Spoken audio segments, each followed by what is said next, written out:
Electricast. There are people out there all across the country pushing boundaries to grow the game of golf. Like champion speed golfer Lauren Cupp, who plays faster than anyone else. And Will Lowry, whose work in the golf community inspires more kids to get into the game.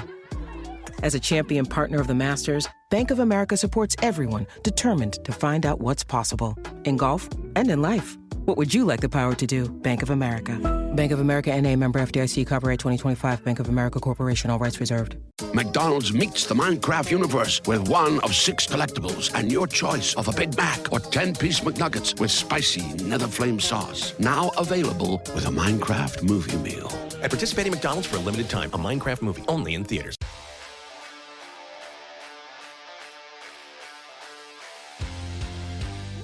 It's missing the point. We're talking about football again because, I mean, I can't, there's so much. There's honestly so much there. I'm really looking forward to doing more football content because this offseason, personally, as a Bears fan for me, has been easily the most I've ever been like locked in and paying attention. But I think that's combined, correct me if I'm wrong, guys, that's correct. That's combined with the fact that the NFL has really worked hard to basically stay relevant for the entirety of the calendar year. So, you know, my updates just don't, you know, they don't change the subject, so neither do I. So here we are. We're talking about football again. We are going to try and do some basketball content this week. This is the football show. Specifically, we're talking about something Mike brought up in the chat this week, which is the 2021 NFL draft, which is interesting. In particular, you maybe have seen some articles around it on the interwebs. But it's interesting in particular the fact that there's only one starting QB left from that entire draft. So we're going to dive into that. But first, we have a little bit of housekeeping to do because we released our free agency talk last week, and that stayed relevant for about 18 seconds before a bunch of more trades and things like that happened. And then additionally, Mike is going to talk about his feelings at some point on the Robert Kraft, Tom Brady Dynasty documentary that I have not seen yet. Bobby's really enjoying it. And Mike has strong opinions about it. So I think that's a really good like triumvirate of people and perspectives to sort of, I can play the audience members that haven't seen it yet, and you can describe it to us in detail. So fuck it. Why don't we just start with that now that we're on the subject? Essentially, the state-run media that is the New England Patriots has released a documentary about how Robert Kraft is the brains of the operation of the greatest football dynasty in the history of the NFL. Is that kind of what I've gathered, Mike, or am I off base? Are they more accurate than that?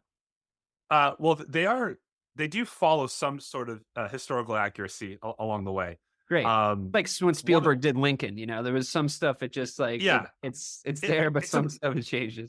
But it's important to note that like, if you are expecting a documentary, this is not that. This is an entertainment show that happens to center around the New England Patriots, specifically the point of view of Kraft Productions, and Tom Brady. I think like, you know, I had a lot of fun, just like any Patriot fan would, reliving like the first couple of episodes where you talk about you know, the first Super Bowl and how they became a dynasty, everything like that. We don't need to get into all that. Like we get it. But when they start really glossing shit over is between the two Super Bowls, right? We'll just go between 04 and 07, you know, the imperfect season, when it was brought out like it was all Belichick's decisions that led them to, you know, not having receivers around Brady or anything like that, completely ignoring the fact that, as we're seeing now, Kraft just doesn't want to spend any fucking money. They just don't want to spend money. And this entertainment show took a lot of shots at Bill. The worst shot being, I think it was episode 6 or 7, Aaron Hernandez. How many episodes are there? 10. It's a 10 episode series. Yeah. See, right off the bat, like just from my content production perspective, even though I haven't seen it, I don't think you need 10 episodes to cover that. I really don't. Agreed. I think that's your problem right off the bat. But the players, specifically like Harrison and Devin McCourty, they each said that they were interviewed for about 6 hours about their time in New England.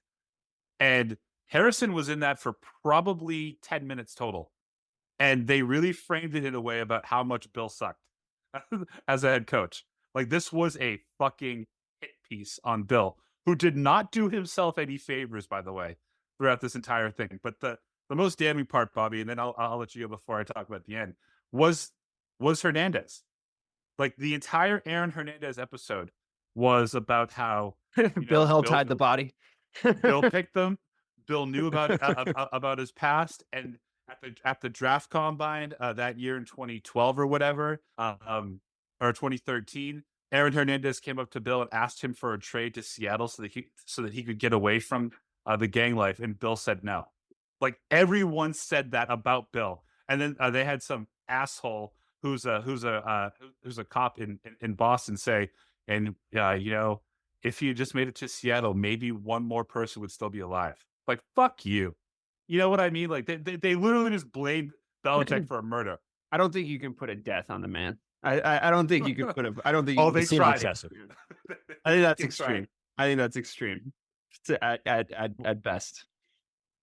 What I thought was interesting about it was how it really was framed from the perspective of like at the beginning, it was all fun and games. They didn't necessarily paint Belichick as like a villain at the beginning, but by the end of that, you're 100% right, man. It was downhill every single episode. Belichick got a little more villainy every single time. Like by like you said, the Hernandez episode, it was all done. Like that was the most glaring one because, and again, Bill didn't do himself any favors when asked about it on camera, which I'm sure they loved using it. He said, "Yeah, it's a sad situation that happened with Aaron, and I just don't, I can't comment anymore about it." Okay, great. We know that's Belichick, right? But Brady wasn't on that. He was conveniently not featured in that episode at all. And in the story about the 2008 season, the entire season, an entire episode was also framed about how Belichick was itching to replace Brady and prove that it wasn't Tom that helped them go 18-1. Like that's when they started really building it. But the most egregious one, murder aside, was the Eagles Super Bowl. Like the big thing that we were all talking about, back in the day was that why did Malcolm Butler not start? And like we never heard. Kraft looked dead into the camera as the owner of a franchise and said, "From what I understand, is it was a personal situation between Bill and Malcolm, but that's all the information I have." You're the fucking boss, dude. What do you mean that's all the information that you have? Like the entire thing, he tried to make himself look like the guy that was trying to hold this whole thing together for so long. When in reality, if in 2019 Brady came to him and said, "I don't want to play here next year if Bill's going to be here," Kraft could have stepped in. He could have done whatever. As the owner, he had that ability. He was just a pussy. And now it's all this historical, revisionist history saying, "Well, I did the best that I could, and I wanted Tommy to go out and win a Super Bowl somewhere else." That's just such bullshit. And sorry, last thing, then I'll shut up unless you have any questions. Kraft said about the Rams Super Bowl, the last one that they won. I was going to keep my eye on Bill based off of what happened against the Eagles. Make sure there's no funny business. Oh, were you, dude? Were you? What? Well, you've already proven you weren't going to do a fucking thing. So, the behind the scenes stuff was cool. The locker room footage was awesome from back in 03, 04. Belichick, roasting everybody. It was that shit was cool. But I think this backfired because Belichick's popularity in New England when he was fired was at an all-time low. And since this documentary has come out, it's going back up again because everyone knows what this was. It was a fucking hit job on Bill. That's all it was. So, okay, I have a few things before we move on. So just based on all the things you said as I absorb it. And so I can only react to what you're saying, but having not seen it yet. And I do have some color on it now that you and Bobby have kind of told me about it. I guess first and foremost, I would just like to say that the visual medium of a documentary allows you to paint any message that you want in editing. So if you're talking about 6 hours worth of interviews, condensed into 10 minutes, I think that's always going to be the case. I think you're always going to get about 10 usable minutes. There's probably some sort of documentarian rule of thumb on how long you interview somebody, what kinds of questions you ask. And and what usable footage you get. And it probably is in the minutes range, just considering what I know about like how much we shoot fictional shit and how much actually makes it to the screen, right? That being said, it's what 10 minutes you use is the message that you get across. So it doesn't seem to me like if they did have a bias coming into making this, it doesn't sound like they hit it well enough. No, it did not. And I think like that, what that does is it loses the audience, because the audience signs up for an informational experience, and then when you introduce essentially an unreliable narrator into that, you sort of you start taking everything with a grain of salt and you start believing it less. Like season 1 of Making a Murderer came out and it was a sensation, a true crime sensation. Everybody and their mother was talking about it around their water cooler. Then it turned out they left some shit out. They released season 2. Nobody watches it. You're sort of in the documentary format. You're only you're only as good as the truth that you're telling, or the lens that you're pointing at something, right? Now, that being said, if it has raised Bill's popularity back up, having now left the Patriots and like he's not working anywhere else, that's a factor. I also think there's been like a little hit for him, a little bump for him, because Julian Edelman's really taken off as a podcast host. He's like hitting a lot on like the algorithms across the board. And a lot of it is him telling kind of borderline jovial fucking stories about Bill Belichick and like from back in the day. And he just seems like very happy with his experience there. So if you juxtapose that, which feels like a more authentic firsthand account because it's just a guy talking, against like this, very well curated piece of informational digestion, it's very plausible to me that Robert Kraft was like, yeah, this is what I'm trying to say with this documentary. And it's also very much the flourish of a billionaire to release a whole ass documentary about something that he doesn't like, as opposed to like a tweet. But we're all different. The wildest part about the whole thing is this was all filmed during the summer. So last summer, Bill was still a fucking employee. So I don't even understand how you could have this release, and let's say they didn't go 4-13 last year and he's still the head coach, how he could be the head coach when this thing came out. Like, it stripped him of everything. Well, I mean, I would just say he definitely knew he was not going to be the head coach at this point in time. I just think Robert Kraft knew that from the time he was shooting this documentary. That's really all that tells us. To push back on one thing, I would say the idea of Kraft not involving himself more in the Malcolm Butler situation makes sense to me, because like it's a little bit of a slippery slope, I think, for the owner to involve himself in the GM/head coach's decisions. And because then it's like, well, if you're questioning me about this, like, why are you questioning what? And also, hindsight's 2020. By that point, if Bill Belichick wasn't playing, I remember that like what I thought at the time. I have at least that luxury of like having been making takes on sports at that point in the universe. And I was like, well, if Bill Belichick doesn't think he should play, then he probably shouldn't play. And that's how I felt about it at the time. Like that was where his cachet and clout was. So I doubt that Robert Kraft was going to say shit to Bill Belichick at that point, because he hadn't taken enough L's yet. And he was going to yet another Super Bowl. So, and he was already a proven guy winning Super Bowls. But like, it's not plausible for me to believe that as an owner, after watching your defense, that he could find out what happened. Right, top 5 defense of the league get fucking cooked that entire game by Nick Foles, and you asked the coach, why did Malcolm not start? And you let him say, well, it was personal, and you didn't ask a fucking follow up. Yes, I agree with that part. I don't know if it would have been fair for him to get involved in it at the time, though. Sure, Bobby, you look like I feel like it's funny because I have such a different perspective on this documentary than he does, because I feel like it's because I'm not a Patriots fan, and like I didn't feel the pain. Fuck Bill Belichick. Yeah, right. I didn't feel the pain of that downfall like he did. Right. So like it really was like this roller coaster of like a high of like, I was a fan, and all of a sudden once I actually started a downfall, it was like a very enjoyable last few episodes for me, I have to say. I'm sorry, Mike. It really was. I really enjoyed the entire thing. For again, to make sure that we're all being historically accurate, Bobby was a Patriot fan until they won their 3rd Super Bowl, and then he stopped being a fan. So like, don't listen to this horse shit. Sense. I know. Yeah, like just don't listen to this horse shit. But also, I have to agree with the owner part, because if there's anyone that knows owners shouldn't get involved in the coach's business, it's a Cowboys fan. And that's a very slippery slope indeed. I can tell you that. There you go. At least he's also the GM, though. Right. That's Yeah, fit. yeah. Well, and now It's- his son kind of is. It's weird. Yeah, real healthy situation you guys got going on over there. Yeah, it's good. It's good. I would call We it got a another running back. sort Same one we had. That's fine. of, wait, who? Rico Dowdle. Oh God, Nice. are you Yeah. going fourth? That's it's rough, Okay, man. It's gonna great. be tough.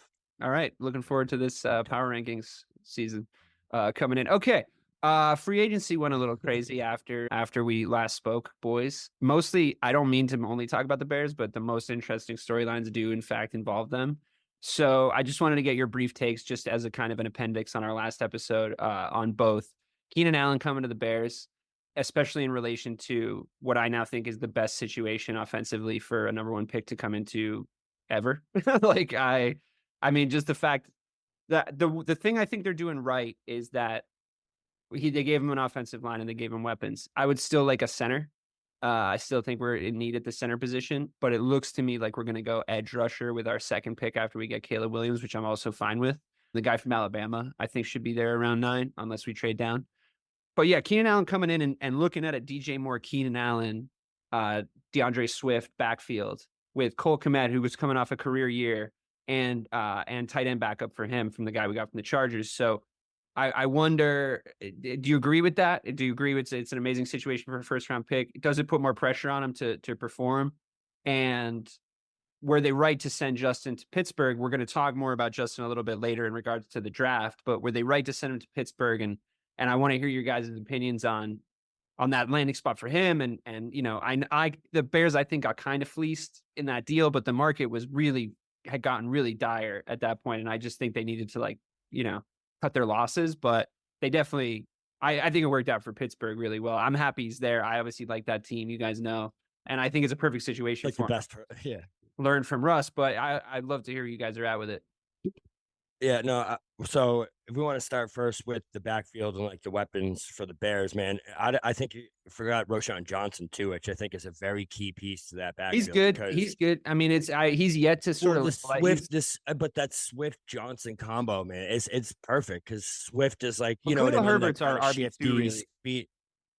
But he's like the receiver, right? He's the receiver. No, I like think DeAndre Swift's like the receiver guy. That was the kind of the thing we were missing. Khalil Herbert's kind of like a downhill, kind of elusive running back.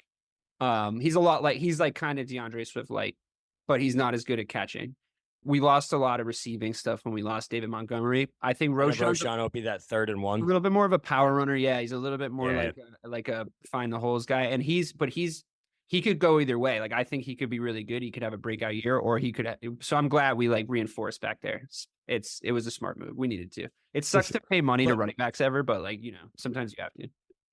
Well, yeah, I mean, you know, you do need a running back. I don't know if that's, you know, it's not that important, but it is a position that on the football. I know field, it was nice so to look at Dallas and be like, okay, well, at least we signed someone. And like, it seemed like it was pretty much the going market rate, you know, and there was worse deals. Like, I probably would have rathered that Derrick Henry 2-year deal, like $9 million a year for 2 years. But I think that probably worked out better for him in Baltimore anyway. Like, and we don't really run like that. So I wish we did. Right. That is like how I always set my Madden teams up to run, but we don't. So that's the most, not to go off a quick Cowboys tangent, but I'm going to do it anyways. That's the most frustrating part about all those fucking deals is every single one of them is so affordable for this team that has like cap space, that has all this, you know, room. Maybe they're going to draft running back. There's a shitload of running backs. I mean, that's definitely what they're going to do, but it's just bullshit. But anyways, I agree that Caleb Williams absolutely is coming into the best situation I've ever seen. Those are the 2 best wide receivers I've ever seen a number 1 pick have, man. Those are 2 legitimate number 1 wide receivers. Joe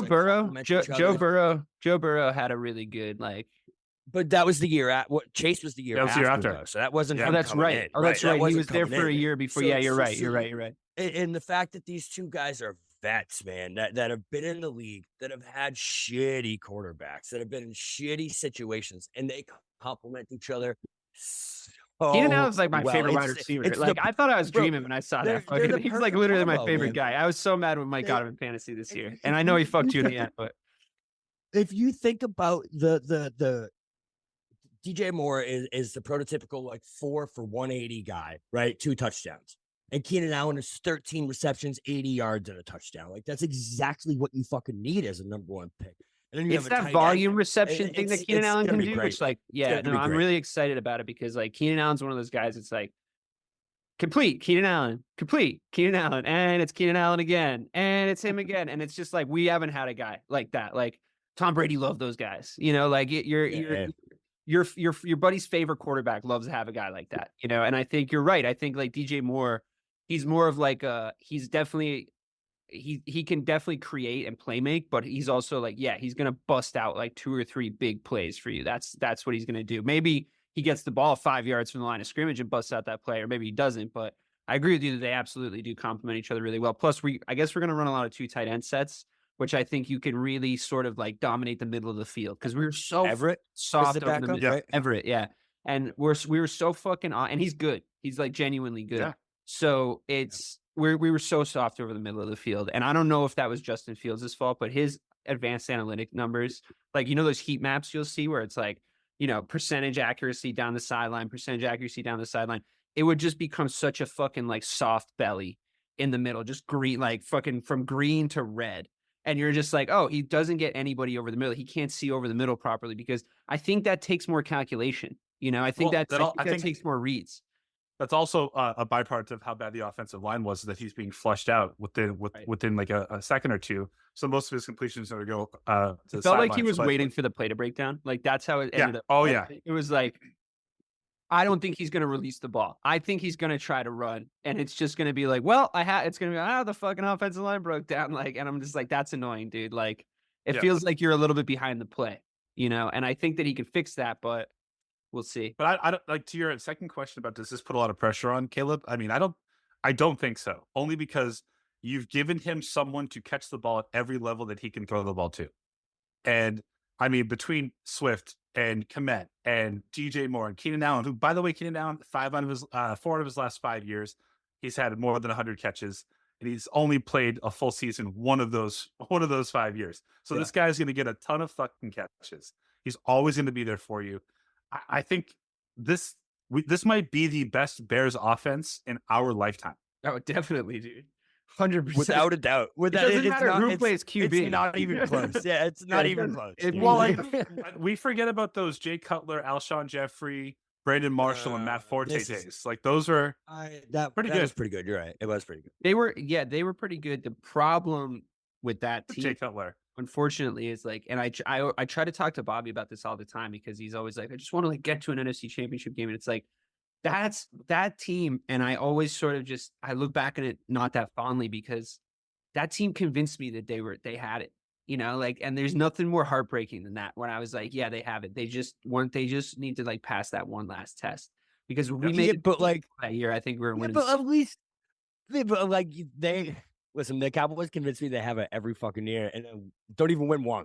I don't even get one win in the playoffs. Dude, Jay Cutler was like a very similar QB to Dak Prescott in a lot of ways. I'm not saying very much so. I'm not saying in like every way, because like I kind of always liked Jake. Like I kind of always liked his like general sort of vibe. Like he was like, it's fine, fucking fine, we'll figure it out. And it definitely went to shit by the end, like obviously. But he was my QB. Like he was the only QB I ever like rode with, really, because I always hated Gross because he was fucking terrible. And like Cutler had big games. Like Cutler would have four touchdown games and like 300+ yards, and you'd be like, whoa, fuck yeah, like we got a guy that can actually do it. Fields would have these games where, because there's the Justin Fields truthers, like the real truthers that are still like really like he's gonna be. It's like, dude, you weren't watching.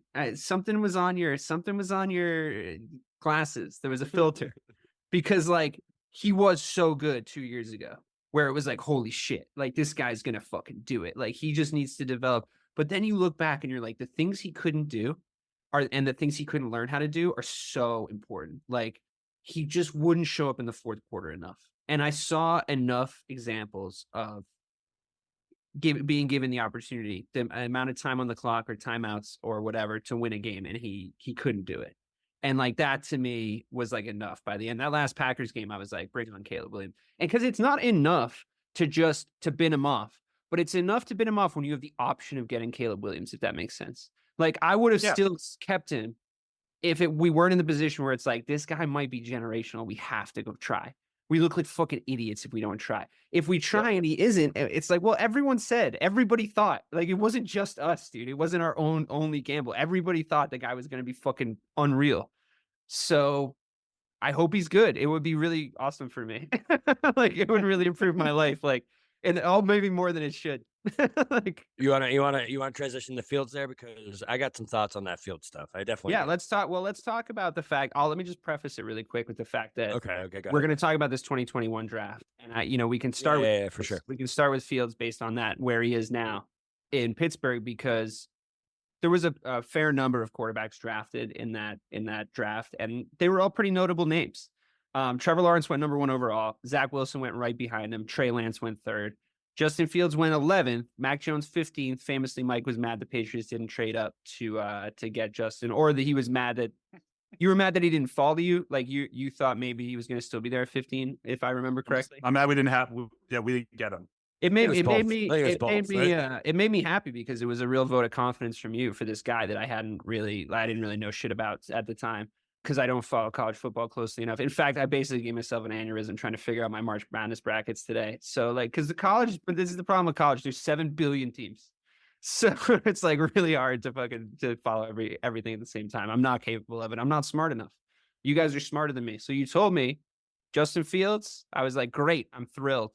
But you got Mac Jones, Kyle Trask, Kellen Mond, and Davis Mills all also got drafted, but we're probably not going to talk about those 3 guys.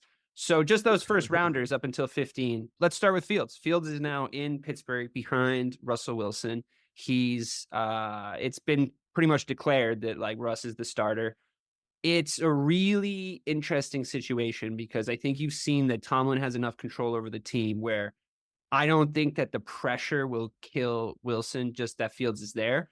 But that doesn't mean I don't think the fan base is going to want to see Fields. It's a more exciting prospect to see Fields play than Russell Wilson, I think. But if Russell Wilson goes out there and game manages them to like, an 8-2 start in their first 10 games, which with some of the defensive additions that they've picked up is all the way possible, and he gets along with Mike Tomlin, and it seems like he's running a good offense, then, all the better for Fields to just walk into an already healthy situation when Russ eventually ages out.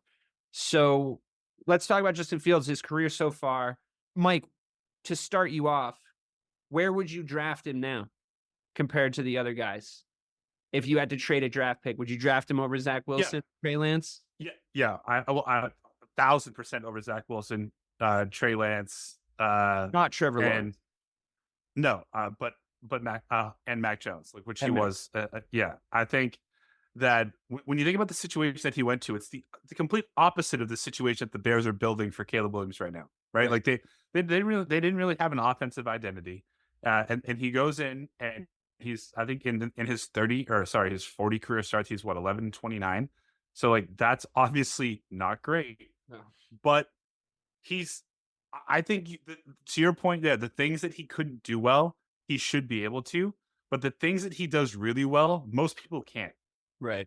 And I think like if he works under a consistent regime like Mike Tomlin, and they just brought in the old Falcons coach, right? For the offensive coordinator. Yeah, Arthur Smith. Like if they're there for a while, head coach. But he's a great offensive. He's a really good OC. I wanted him for sure. I wanted him in Chicago for that reason. I was good to just take the flack of like, I know he was dumb as a head coach, and I know he frustrated everybody, especially last year. But he's a good OC. That's why the thing is, I don't mind ex-head coaches because they had to be really good coordinators to get a head coaching job. So it's like if you want to fucking hire an ex-head coach, he was probably pretty good at the old coordinator job. So we're good to go. But also like what a franchise for him to be in, because if there's one thing that Pittsburgh can do, it's draft skill players. I know, so they're probably going to draft another fucking 5th round wide receiver. Yeah. We all just like are jealous of. It's so annoying. Because like, they traded Deontay Johnson. That's another free agency highlight that happened. But I mean, they are going to do that, right? There's just some random kid out of like fucking Georgia Tech, like 3rd round, the 3rd string. Mississippi Valley State. Yeah, he's going to be on New Mexico State. New Mexico He's State. Actually a quarterback. He's a quarterback. Right? Yeah. But he's like, where you look and you're like, damn, he weirdly ran like a 4.40. You're like, oh shit, okay. I think my favorite one was Randall. I think he was my number one gadget wide receiver guy they had. Right? I gotta say, I just feel like Fields is the prototypical guy for Tomlin and Pittsburgh. And like you've already seen that type of quarterback succeed in Pittsburgh. And I feel like it's just so open for Fields to come in and take this job, man. All it's going to take is 2 bad starts from Russ. Like, it's not like Russ has been lighting the world on fire these past 2 years. If you ask me, if you were to take like the perspective of like, the quarterback power rankings, we'll bring it full circle. The quarterback power rankings, I would put Fields and Wilson pretty close to each other, if not Fields maybe over Wilson. So But I just think like it's better for in my Justin, mind, too, I if just Wilson starts. I just think it's better for Justin. I agree. If he comes in and takes over, yeah, I agree with that for sure. But I just if I were to take my crystal ball and like look forward to next season, I see week 3, dude, Fields taking over for Wilson. I don't think I'd be I don't know, surprised dude. if I he think- wasn't the starter I by think- week I think- 5. think I you- just see it, man. I don't know. Yeah, but you're forgetting the fact that Russ is coming off a season where he had almost 30 touchdowns and 8 picks with a pretty okay mediocre Denver offense. Like, I think if again he's in the right situation with skilled players around him, and they actually act that they believe in him. I mean, they won 10 games with those 2 assholes or 3 assholes as quarterbacks last year. They're probably going to win 11 with Russ, and it'll revitalize his career. Maybe he gets to go sign a bigger contract somewhere else, but I don't think Russell Wilson having a good year actually hurts Justin Fields at all. I think that he can learn from him, and he'll be poised to be the starter the year after, because they're going to pick up his 5th-year option, and you're going to get him for $23 million or something like that. So like that's a bargain for quarterbacks now. I just don't see a negative in this. Yeah, no, agreed. There is no negative, but like if you just look at the situation that they were both just in, Russ had a better situation in Denver than Fields ever had in Chicago. In my opinion, if you put Fields in that Denver team with that Denver roster, I think he excels so much more than Russ did, and more than he did in Chicago. Like, he had 2 better wide receivers than Fields ever did. I mean, maybe DJ Moore is better than both of them, but Yes. just like as a tandem, though, that core is definitely better than anything he ever had. And then we had a couple good tight ends there. It was that one that just got traded to Seattle. Noah Fant was there for him. Like, he had some dudes there, and he didn't do anything with it, really. In fact, he fucking shit the bed for 2 straight seasons. So you're right. There is no negative. But just can't call a 26-8 season shitting the bed. You can't do that. Yeah, I mean, I think I agree with Mike. Just because you have to answer the Russell Wilson question before you ask the Justin Fields question, because this is the situation that they've put themselves in.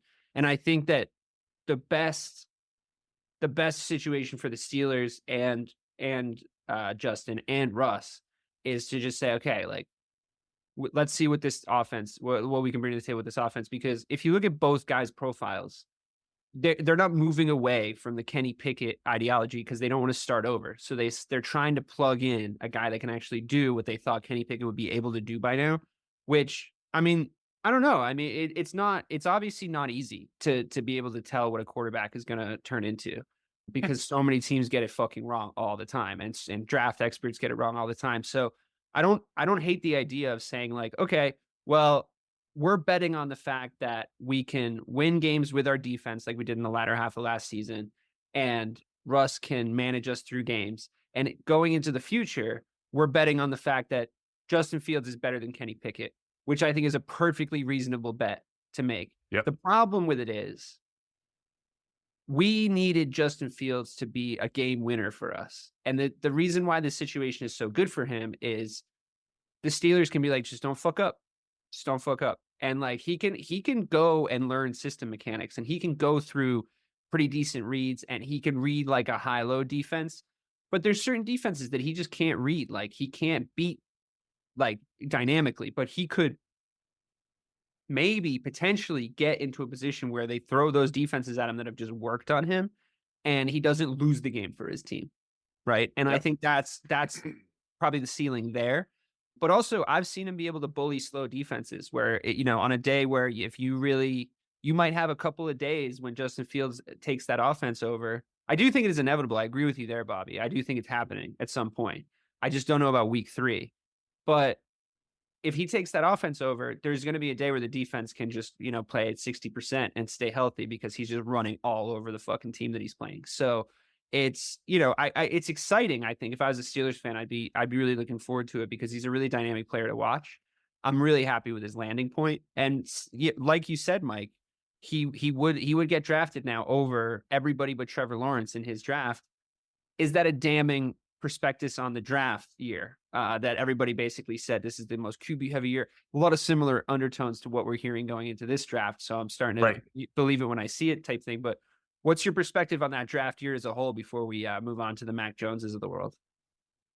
I think that in that situation where we're told it's a quarterback heavy draft, that if you have 6 quarterbacks that you think are going to go in the first round, it's two, like at least 3 of them are going to be busts, if not 4. Like there's only going to be 2 actual perennial starters, and the perennial starter from that draft is Trevor Lawrence, who has a career record of 20-30. So he's also not lighting the fucking world on fire. Now, a lot of that was because of Urban Meyer in his first year. Yeah, but he's also like clearly the best QB from that draft. Like, yeah, but if you just, again, this is a stats thing. I know that you can't judge it all by stats.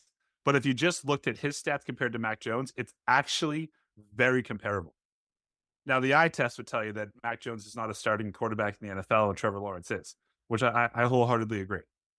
But I guess if you have eyes. Yeah. If you look at like Zach Wilson, what a fucking bust that guy was.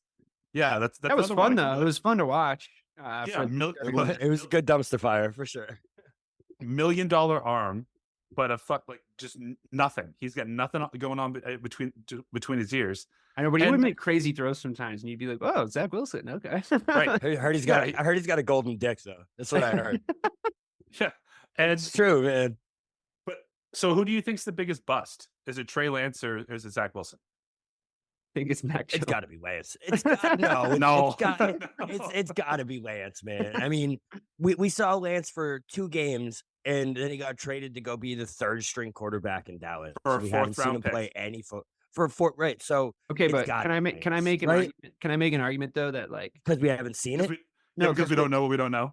No, because the damage that it did to the franchise should be a factor in how much of a bust that pick was. Because it's not that's fair. How much does the QB suck? It's how bad was that pick for your franchise? That's how I judge the bust. And personally, because they got Purdy for basically nothing, it sort of washes out for them. Literally. They drafted the Patriots used a mid first round pick on a QB they were essentially asking to come and save their franchise, and they just basically set themselves back like 3 years. Now they're starting completely over, and with like a whole new coaching staff. Like he took I would easily say that the man who took down the greatest head coach in the history of the game, Mac Jones, is the biggest bust of that year. I mean, he was so terrible that Bill Belichick lost all credibility, and no one had more credibility than Bill Belichick. So I don't know. I think that's a pretty big fucking bust, if you ask me. He fucking retired the greatest living coach. Like, well, but I would also say that the situation that they were drafted to are completely different, right? Like you saw. There's stability within the Shanahan offense, and they ended up being his fault. It still ended up being his fault that like everything went to shit. Like you see, he still took the blame. Bill's fault. They both They're both don't work there anymore. They both don't work there anymore. Bill Belichick just proved that there's no way to be immune from having to marry a fucking not good quarterback. Like I've seen coaches get guillotined for that for years, but I thought Bill Belichick could ride out one. Apparently, no one can ride out one. It's just not allowed in the NFL. If you have a quarterback as bad as Mac Jones, you have to get fired and he has to get traded. And it has to happen at the same time. So honestly, I mean, at this point, it was really bad. here's my honest to goodness pitch of why I think Mac Jones is a bigger bust than Trey Lance. Would you try Trey Lance in New England right now? Would you try him? If you didn't let's say if you didn't have the 3rd pick to draft Drake May this year, which is what you're going to do. Say you fucked yourself and you're out of the thing, but somebody was offering you Trey Lance for nothing, or he was a free agent and you could sign him for a fucking, just an absolute minimum contract. You'd absolutely try him out before you try out Mac Jones. So that by definition says he's a bigger bust. Mac Jones is just a bigger bust. So fuck Bobby, which one would you rather have on the Cowboys right now? And you have an actual horse in the race. So would you rather have Trey Lance just sitting there? Because like you never know. Or would you rather have finished fucking product you do know, Mac Jones? I rest my case. but Trey Lance. Yeah, you're fair. That's fair. I That's would like dude. Plus, I feel like just the image of the what do we call it now? The Vegas lateral or like the Right. Vegas blunder, whatever it's called. Just that image alone equals biggest busts of the draft. Right. Just him getting blown the fuck up by Chandler Jones equals biggest. Trevor Lawrence still the starter and the franchise quarterback in Jacksonville. Well, Zach Wilson. Zach though, Wilson doesn't dude, matter. I Aaron don't- Rodgers. Aaron Rodgers is the QB there. It doesn't matter. Aaron Rodgers is the QB there. Their franchise is. I mean, their franchise is living and dying on the fate of Aaron Rodgers now and his Achilles and his opinions. So, like, I don't. I mean, that's they signed that fucking Faustian bargain. They signed that devil's contract. That's what did that to them. That wasn't Zach Wilson's fault. All right, they're the one who fucking joined up with the league of fucking extraordinary idiots. So they can walk the plank on that one for as long as they both shall live. But I mean, Trey Lance again, he might start 6 games in a row, and you'd be like, like it's not decided yet.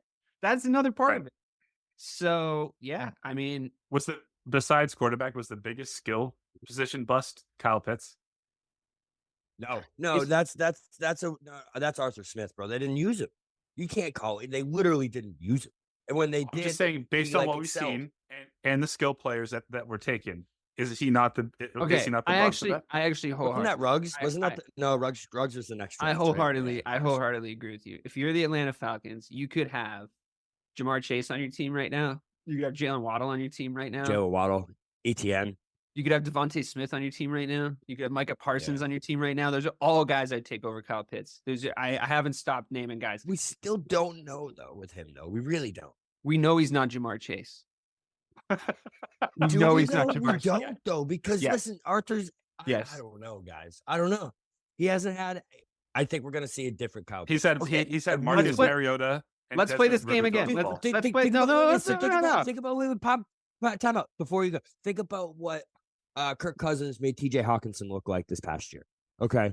Kirk Cousins loves his fucking tight ends. Dude loves his tight ends. And now he's the quarterback there. I'm telling you, we're going to see a different Kyle. Oh, I Pitts. absolutely think he could get better. I don't disagree. Yeah. But let me ask you this: you're the GM of the Up Cowboys. to this. You're the GM of the Cowboys. Which one would you like? I have in my left hand I Kyle. love doing this. I have in my right hand Jamar Chase. Say Kyle Pitts. We'll just shut the whole podcast down, Bobby, because no one's going to listen to our opinions ever again. Here's Jamar Chase. Here's Kyle Pitts. It's not Which one you fucking want? Kyle Pitts. Here- You're right. here's You're right. Jalen You're Waddle. right. You're right. Here's Jalen Waddle. Here's Kyle Pitts. Now Kyle Pitts might be great. I don't think he's gonna be Travis Kelce. I just right now there's just a lot of guys they could have taken. But just to put that in perspective, though, Bobby, because I do agree with your theory that he hasn't had a good quarterback or a good offense, but he has 270 targets in 3 seasons, and he has 150 catches. So like they did throw him the ball quite fucking often. He and kind just of looked couldn't like make he an couldn't impact. turn the corner to That's me. not a bad catch rate. No, I know, but he kind of looked like 2,000 yards. yeah. He looked like he couldn't turn the Not corner great, to me yeah. properly. He needs to get his like he looks like a Cadillac turning around in there. And a Cadillac Cadillac's Williams. Nice name it- drop. Nice. it's a nice car to drive, but it's a boat. I need you to Got look a less wide ass. look less like a traffic cone and more like a guy who can turn around. Like that would be my that would be my note for Kyle Pitts. I think he might be good, but Patrick Surtain the second went 9th. I would have taken him over Kyle Pitts also. My boy yeah. went 11. I mean, honestly, you can do that with any team. though. Meltdown. You Let's we not can do that- forget my meltdown because I wanted Surtain. I don't know if we remember. And then I Parsons remember. Parsons ended up being the better pick here too. So Oh, that's- 100%. I mean, quite honestly, the Bears took Fields at 11. Micah Parsons went 12th. I would right now. 12, Right now, I would take Micah Parsons on my team because Justin Fields fucked off to Pittsburgh for like a 20th round pick.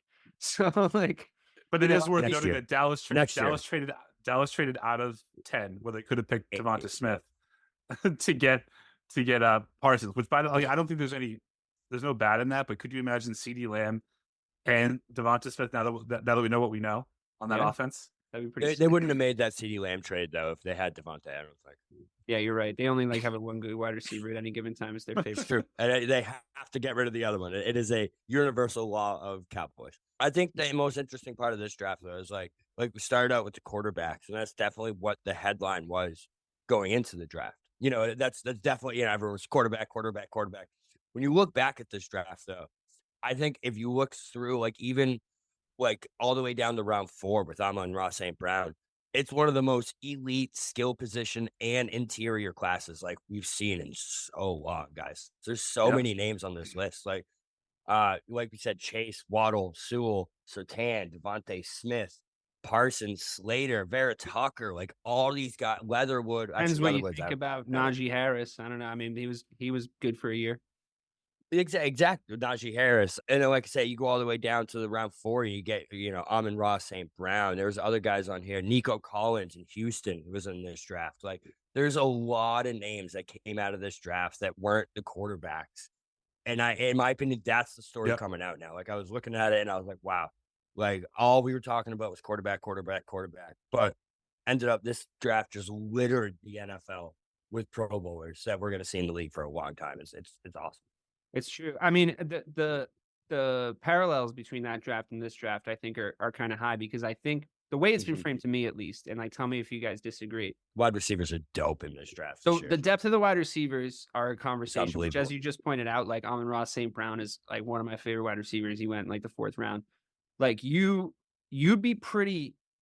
I think you'd be pretty smart to try and turn one pick into 2 or 3 in lower rounds if you were drafting at skill positions this year. And I think that seems so obvious to me that I think you can really get a good idea of the teams that are going after skill positions. They're the teams that are trading down if they're trying to get a wide receiver room built, So with that being said, Mike, I'm in the luxurious position of having the number 1 pick and the number 9 pick. If that do you have both of those, DK? I do. If those I do. We didn't know. You didn't tell us that. I don't know if we've heard that. If you guys knew. I didn't know if you guys knew. I just wanted to say it again. I didn't know if I'd said it already or whatever. But if that draft was a lot like the 2021 draft, you'd want to not take Drake May, right? You'd be. I don't want to take Drake May. The problem is what that draft shows. Who do you want? Who do you want? I would. The LSU guy. That's the guy, right? I want Jaden Daniels. Yeah, but so that's just but yes. I think obviously they're going to take the Drake May because I think you have to. Well, Williams and Jaden Daniels are going to be off the board. I think that's why they take Drake May. Yeah, but you think Jaden goes too? Yeah, everyone thinks he goes too. Now, I all because of coming into the season, he was going to be the 34th 1, 2, 3. Has that ever happened? Which literally in 2021. I don't think that they've run the 4. They were 1, 2, 3 in 21. I don't think they've run it was 1, 2, 4. And somebody was talking about no, it was 1, 2, 3. But somebody was talking about you're right. The Cardinals the Cardinals potentially trading down. Cardinals could potentially trade down and still draft Marvin Harrison. There's a world where that might happen if somebody really needs a QB. I think there's a guy who could go. Cowboys should go up and get him. Fuck it. Fuck the running. Fuck we'll do what we did in my fantasy draft. We'll just fucking throw the ball 84 times a game. I think the Patriots have put themselves in a position where they have to go and they have to take a quarterback there. When's your next pick after that? 34. That's not bad. You're high in the 2nd round. You could get somebody decent. You get a solid wide receiver at 34 this year. Solid wide receiver for sure. Yeah, I'm hoping that Keon Coleman falls out of grace and he can fall to 34. Then Drake May, Keon Coleman, that's a good build. But this the scariest part about this draft is everybody's fucking boner for JJ McCarthy. I don't get how good. That's just because of how good Michigan did. But that kid's got fucking college. Mac Jones written all over him, dude. I was thinking Kyle Bowler. I see Kyle Bowler all over that. That one is real obvious to me. But I have met so many NFL Chris that will make that mistake. They will never cease to amaze you how willing so many NFL franchises are to make exactly the mistake that kid is. I mean, nothing against him. I hope he gets his fucking bag. I genuinely do. It's every year though. You're right. Every year, someone's gonna fucking draft him. I wonder. Blaine Gabbert, I wonder if the The Vikings list could goes put on, man. themselves in a position to do something like that. I think I could see. That does seem like a Christian Ponder type draft pick. Yeah, Okay. that would make me really laugh if the Vikings drafted him. I would really enjoy that. Keep going, Jake Walker. Jake Walker is another one. Four out of the most. Like, I'm assuming to the five. point where Bobby just names mediocre QBs.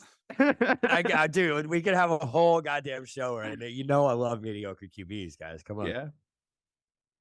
Yeah. Do you think he could go to the Vikings, Mike? 4 out of the most recent 5 mock drafts that were just released have Minnesota trading their 11 and 23rd overall pick to get up to the 5 to take JJ McCarthy, which That's is that shit right there. That's that so shit right there, guys. stupid. That's that shit. I really hope that happens. I'm gonna have the best draft. The best draft day if that happens. It's like Caleb Williams. That's There's just gonna be like, I want it. I want the moment like I've never experienced. I'm all about like singular experiences in the NFL, and I've never had the moment, boom or bust. I've never had the moment of like the hat boom and the number one QB. We're drafting him. Everyone knew he's coming up. He's smiling. He's shaking hands. He's taking photos. My whole social media page is just littered with fucking like contract signature shit and like all this different stuff. And I mean, I'm ready to get the guy a signature shoe right now, to be honest with you, because to the moon as far as that goes. I think we've done a nice job talking about this. That draft was weird as shit, and it just goes to show that nobody knows dick about shit ever. right. And that's essentially what that draft shows us. I think that's why you pointed it out in particular, Mike, is because there's interesting things all across that draft board where, some teams knew shit that we really didn't know, and it was just like a huge upside. Like, we've been talking about the Lions a lot for good reason, because they made it so far this year, maybe farther than we expected, even though I was high on them. Our prediction show went really well. I don't know if I've mentioned that before. But the Lions, like, they also had to get lucky a couple times. I refuse to believe that there isn't luck involved in these drafts, because you can analyze and do stat stuff and combine stuff till the cows come home. But at the end of the day, like, there's a little bit of a dice roll on any high profile player that you're trying to bring in to make a change to your offense or really like add to your defense in any way, shape, or form. There's less pressure on defensive players, I think, coming out of the draft. But, what was that kid's name from Georgia that went to the Eagles? He was like a D lineman. Jordan Davis? No, it was like last year. It was like the 20. Yeah, Jordan Davis, is it? No. That's not the right name. Bobby said it can't be right. No, it doesn't ring true to me. Georgia D lineman Eagles. Jordan Davis. Wow, maybe it changed his name. Maybe he changed his name. Yeah. Yeah, that must be it. Was he the guy I'm thinking of that he had character issues going into the draft? Yeah, exactly. Yeah, okay. He went like 9 or 10. Yeah, exactly. Yeah. And he dropped down because he was like 2 or 3 He's a on freak, board, bro. But he's and then he looked unbelievable. Like, he just looked unbelievable on the Eagles, like, right off the bat. And it's like, you talk about, it's funny to bring that full circle. You talk about Bill Belichick drafting Hernandez, and it's like, fuck character issues, bro. I mean, I want to send some motherfucking dogs out there on that field. Like, I don't know, like, you know what I mean? Like, and Antonio Brown still caught like 1 billion fucking passes. You know what I mean? Like, Randy Moss went 16-0. You know what I mean? Like, I don't know. That was the best that Patriots offense looked that whole season. And those 2 games with Antonio Brown. When we were growing up, like, our parents' generation, like, boomers, they were such fuddy-duddies about stuff. Like, there was so much, like, he needs to respect the game. I'm like, I don't look at football like that at all. Like, I want everyone out there jawing at each other, yelling at each other, fucking, like, hitting each other as hard as they can. Like, I don't know, maybe I'm from the old school, but, like, at the end of the day, like, character issues be damned. So there's, and like, it's the same shit. I mean, Caleb Williams, on the other hand, people are calling him fruity because he paints his nails and he cried to his mom on TV. I'm sobbed. Emotions don't make a man weak. Okay, they make him stronger. Okay. Yeah, don't cry on TV. All right, like, just don't, like, as a fucking rule of thumb, dude. Like, don't fucking cry on TV. Just have don't cry to such a noted. Don't cry to such a certain extent where you have to have your camera blocked by your mom, who you're shaking in her arms. That's after fair. a loss. That's fair. Don't cry at school. Everyone will remember. Everyone will remember when you cried at school. It won't. Everyone will know. MHS. I'm so sorry, guys. I'm so sorry. Look, everyone will know. It's just the way it is. So I don't love it. I don't give a fuck that he paints his nails. I really don't give a shit. Fashion is cyclical. Like shit, the fashion changes on a regular basis. If painting your nails is cool now, great. But crying to his mom, Sobbing. Wait till you get to the car. Save that shit for the locker room. Yeah, save Wait that shit till for you the get locker to the room. fucking car, would you? Yeah. But whatever. He's like 20-year-old kid, so I think he'll be fine. I'm obviously talking. Okay, crying to your mom? What's your opinion on crying to your fellow players? Is that different? Do we? Bobby, the optics were that he was so upset about the way the game ended that he didn't go to the locker room with his players who are also probably upset. Oh, he jumped into the fucking stands and cried in his mom's lap. Those are the optics. Okay, that's not great. Listen, that's not a good one. Listen, if my mans can throw the ball, I don't give a fuck. But don't throwing it with tears in his eye as can Lou, you just as can Grim. you just can you save it for your therapist's office, man? Like, just manage those things. Manage those things on a regular basis so that it doesn't spill out in front of everybody. Do the correct amount of work. Get him a fucking therapist. I don't know. Get him a sports psychologist. Where I'm in full belief of those guys. Yeah, I mean, look, the thing is like, if he's a generational player, the people who said he was going to be a generational player will be like, oh my God, I fucking told everybody. If he's a bust, there are going to be people waiting with their knives out, waiting to be like, it's because he cried to his mom. Or it's because being an NFL quarterback is pretty hard. It's like a top 10 hard job to succeed at. So I don't know. Like there's a good chance that you fuck it up. So it's regardless of whether you cried to your mom or not. So, but yeah, I don't love it. That's fair. Plenty of players fuck it up and haven't cried on TV, but it is what it is. I have to say, I think this is the first number one pick that like the only real big negative that he has is that he's a little emotional and like he might be soft and likes to cry to his mom. Well, it's funny. That's a good negative, I guess. I was going to bring that up. If you look at like the negatives of the articles published of the draft that we were talking about, when you click on like their like this is their positives, these are their negatives, like they're essentially correct. Like you look at Justin Fields and it was like his eyes go a little soft across the middle. He's a little easy to read because he kind of gets a little lazy-eyed. He like locks onto one target. He struggles if they like sneak guys on him, and like he doesn't feel the edge pressure very well, and he's like quick to run. And that all turned out to be true. And then if you look at Mac Jones's, it was like his fucking handles are terrible. Like if he tries to run an RPO, like he can't switch hands fast enough. Super white. He doesn't have a lot of finesse. There was a lot of that.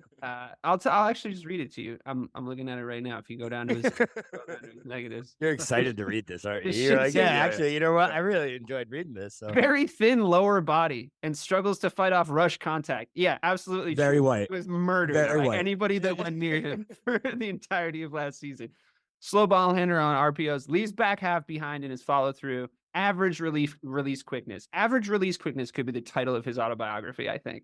Average release quickness. It's actually a pretty good title, I gotta say. It's not bad, right?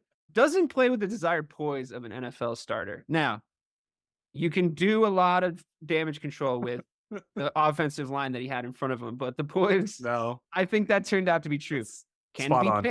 Play can be panicky and rushed in the face of pressure. Every single negative is another way to call him a fucking pussy. It's just like, let's think of a new sentence. It's like, he's got little legs. He's got little legs and he's scared. He's got little legs and he's scared of when the big men come for him. That's like, it's like, I think you got to believe this shit when you read it in a little bit. Like when you look at what are Caleb's negatives? I only have, well, hold on. If you guys can talk, Mac Jones pulled up. Use his tears as lube. I have Justin Fields pulled up. I'll do Justin Fields. And then I'll go find Caleb's while you guys talk about it amongst yourselves. How about that? Weaknesses: needs to improve pocket mobility for clean launch points. I agree with that. I think his footwork in the pocket. Below average feel for edge pressure, running himself into pressure points. He absolutely does. He does 100% runs all the right into shit.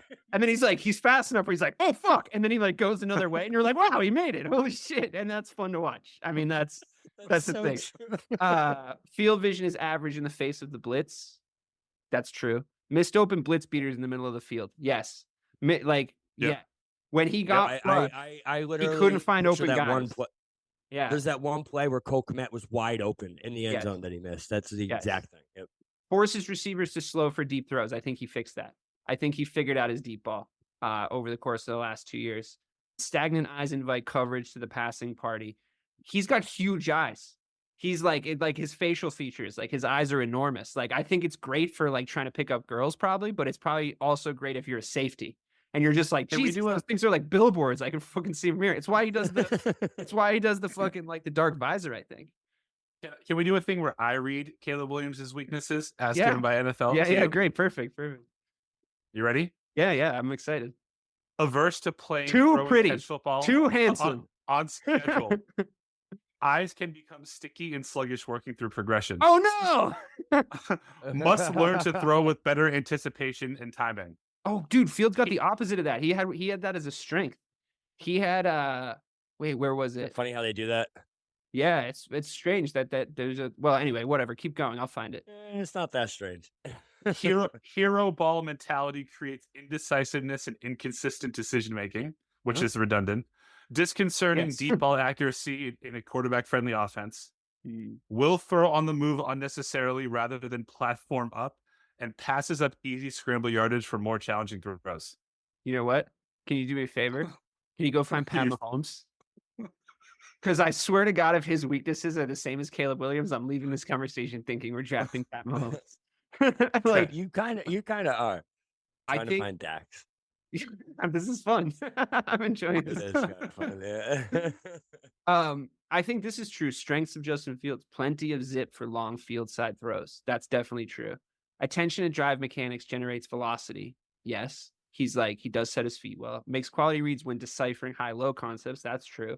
Confident and comfortable throwing into intermediate zone windows. Willing to take a big hit to deliver a pass. Good command and accuracy on boot action to the right. Keeps defense honest with his legs. That was a fucking understatement of the century. So, yeah, I mean, it's interesting. I take back my maybe people didn't know shit thing. These guys definitely were saying it. Maybe we just weren't paying attention because all this stuff turned out to be pretty true. All the weaknesses turned out to be pretty true. What about Caleb Williams on strengths? Because I need to get cheered up now. Oh yeah, tons. Let's see. Forced to keep his team in games with high-end production and did so. Better consistency projected with pro targets who separate. Rapid-fire transition from fake throw on RPOs. Twitchy release helps generate heat on drive throws. Puts enough pace on the ball to challenge safeties to a variety of spots. Will reset his pocket to create better throwing angles.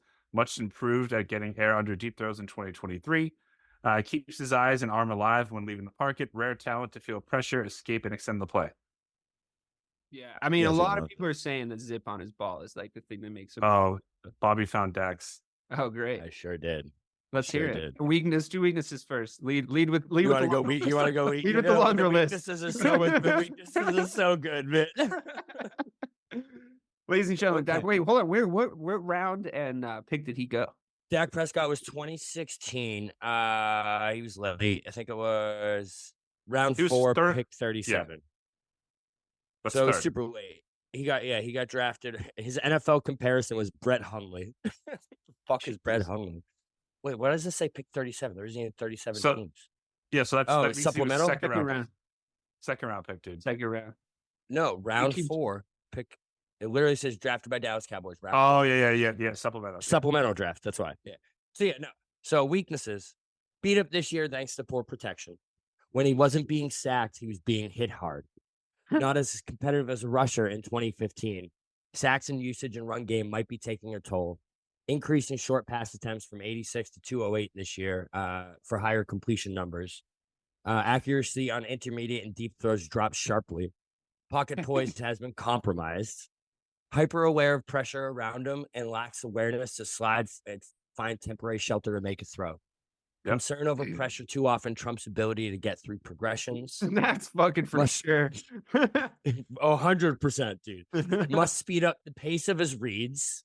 Ready? This is my favorite one. You guys will love this one. One sentence.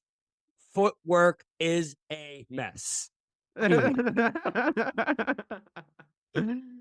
He admitted that. He did. He knows it now. I guess that is something that he is very aware of. That's slight stride onto stiff upper leg with little weight shift, restricted follow through, and too often tries to muscle throws with his upper body. Facts. Throws the target rather than leading or throwing them open on short intermediate throws. Facts. That also causes pick sixes nowadays. Too respectful of underneath coverage and must be more willing to challenge the defense.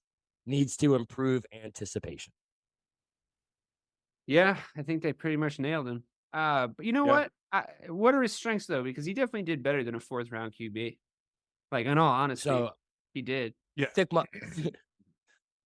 The first thick muscular frame has proven over last 3 seasons that he can withstand a pounding. Sorry, I can't help it. Has enough natural arm strength and hip snap. It's like they knew his signature warm-up was going to be. And to fit throws into an NFL window. Stands tall and delivers a tight spiral with over-the-top delivery. Very little wind-up and gets the ball out with a flick of a wrist. Pocket is clean, can deliver accurate strikes around the field. Played with improved vision and care for football this season and eliminated many of. He was always convincing you he was going to play more careful football. He was always. Bro, it's so fun because that's literally what the up and down of Dak Prescott is right there. Played with improved vision and care for the football. When Dak is at his best, his vision is on point and he makes no turnovers. When he's at his worst, he doesn't see shit and throws interceptions every fucking play, or at least 3 or 4 a game. Threat with his legs, scoring 37 rushing touchdowns over the last 3 seasons, 94 rushes of 10 yards or more. Can be used as a goal line rushing option, which we've seen plenty of times. Willing to extend plays outside of pocket with legs, but look to finish the play with his arm. Very true. Kind of lost that after his foot snapped in half and we saw him try and jam it back in on the field. But, I guess that's warranted. You can't blame a guy for that. Mentally tough enough to carry a heavy offensive burden for the Bulldogs over the last 3 years. That's up and down for sure. They may have missed the mark. Up and down on the mentally tough part. But when protected better in 2014, showed an ability to challenge deep and strike with accuracy and touch. With is spot on. When Dak is protected and he has clean pockets all game, he fucking tears defenses apart. But as soon as he gets people in his face and you start making him scramble and mess with his head, he's in trouble. Yeah, so when he plays 11 on 5, like he's untouchable. Right, exactly. Yeah. You know what's that was fun. You know what's a funny one? That was good. I like that. In Fields' analysis on the same website, draft projection round 1 NFL comparison, Dak Prescott. Full circle, guys. Full circle. Before we drafted him. It's what we're best at. Well, I think that was fun. We're going to try and pump out some basketball content this week. Like I said, Celtics play the Bucks tomorrow, so we might want to reflect on that. Mike, we have to revisit the fact that you ruined my outlook on this team the last time we talked. The Celtics, that is. Because you that all the bad things I was thinking, all the intrusive thoughts were true. Not to delay your outro, but like loss is a loss, guys. It's okay. No, when a team is this much of a wagon, the losses mean more than the wins because they don't happen as frequently, and they're glaring. Not true. Yes. That is the most Patriots outlook on this fucking team that I've ever heard in my life. No, it's all the glaring stuff. It's already starting, isn't it? It's already starting, isn't it? Oh Bobby, God. Listen, here we fucking go. It's the way. It's the way that they lose. Here we fucking go. The way that they lose, that's the problem. Right. It's the way because it's fixable the way that they lose, and it's I get it. They could lose big, and it's they can't beat the fucking Nuggets. So anyway, we like Nuggets though. We like Nuggets. That's a little sneak preview of the Celtics talk.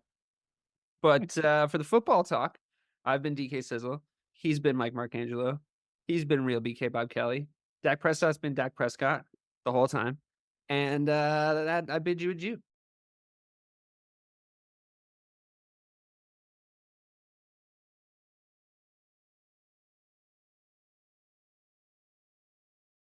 Hi, I'm Sherilyn Fenn from Twin Peaks. What did you do on your last Saturday night? Did you hear something? Toilet paper. There's none. Nada. The reserves have gone dry.